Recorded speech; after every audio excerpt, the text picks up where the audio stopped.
সর্বোপরি বিশ্ববিদ্যালয়ের শিক্ষার্থীদের এই যে চাওয়া সেটি বাস্তবায়ন হতে যাচ্ছে। আজকে আমরা মনোনয়ন সংগ্রহ করেছি। আমাদের প্যানেলের যে নাম সেটা আমরা এর আগেও বিভিন্ন সংবাদ মাধ্যমের কাছে আমরা ঘোষণা করেছি, তারপরও আজকে আমরা আনুষ্ঠানিকভাবে আবারও ঘোষণা করছি। আমাদের যে ডাকসু প্যানেল হবে সেই প্যানেলের নাম হবে DUCSU for change, vote for change. আমাদের যে স্লোগান সেই স্লোগানটি হচ্ছে no more dirty politics, no more violence, make the DUCSU for academic excellence. কারণ আমরা আর বিগত দিনের সেই যে লেজুর ভিত্তির রাজনীতি, পেশিশক্তির রাজনীতি, দখলদারিত্বের রাজনীতি, সেই রাজনীতিতে আর ফেরত যেতে চাই না। আমরা শিক্ষার্থীদেরকে কমিটমেন্ট করছি, আমাদের এই প্যানেল আমরা যদি শিক্ষার্থীদের সেই ম্যান্ডেট পাই, আমরা বিশ্ববিদ্যালয়ের হল প্রিমিস এবং একাডেমিক প্রিমিসে সাংগঠনিকভাবে কমিটি দিয়ে যে একটা আধিপত্য বিস্তারের আমরা রাজনৈতিক সংস্কৃতি দেখেছি, আমরা সেটা হতে দেব না। আমরা বিশ্ববিদ্যালয়ের শিক্ষার্থীদের উদ্দেশ্যে বলতে চাই যে বিশ্ববিদ্যালয়ের মাদার অফ অল প্রবলেম যে আবাসন সংকট, আমাদের ভিশন হচ্ছে 1 স্টুডেন্ট 1 বেড 1 টেবিল। আমরা সেটাকে নিয়ে কাজ করতে চাই। ঢাকা বিশ্ববিদ্যালয়ে একটা বৈষম্য আছে, দেখেন ছেলেদের হল 8টা হল, এক্সটেনশন আছে, মেয়েদের মাত্র 5টা হল।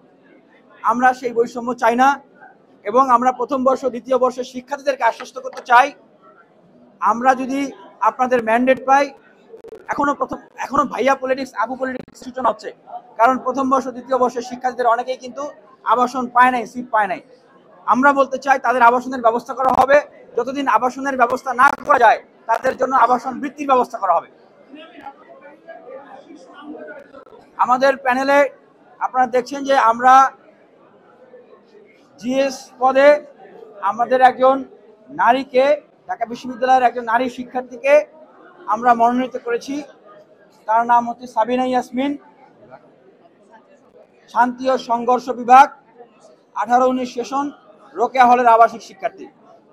আমাদের কাছে মনে হয়েছে যে আমাদের ঢাকা বিশ্ববিদ্যালয়ের প্রায় অর্ধেক শিক্ষার্থী নারী শিক্ষার্থী এবং আর্থ সামাজিক বাস্তবতা, রাষ্ট্র ব্যবস্থার বাস্তবতা, ঢাকা বিশ্ববিদ্যালয়ের বাস্তবতায় নারীদের যে সমস্যাগুলো রয়েছে সেগুলোকে তুলে নিয়ে আসা, তাদের প্রতিনিধিত্ব করা, পাশাপাশি সার্বজনীনভাবে আমাদের সমাজ ব্যবস্থার যে কনসেপ্ট, সেই কনসেপ্টের প্রতিনিধিত্ব করার জন্য গুরুত্বপূর্ণ একটা জায়গায় আসলে নারীদের প্রতিনিধিত্ব প্রয়োজন।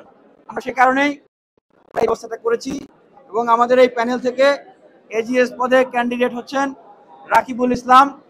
তিনি 18-19 সেশনের মার্কেটিং বিভাগের সলিমুল্লাহ মুসলিম হলের শিক্ষার্থী। আর আমাদের প্যানেলে আরো যারা আছেন তাদের নাম ঘোষণা করবেন ডাকসু ফর চেঞ্জ। আমাদের যে প্যানেল, এই প্যানেলের সমন্বয়কারী দায়িত্বে আছেন সানাউল্লাহ, তিনি বাকি নাম ঘোষণা করবেন।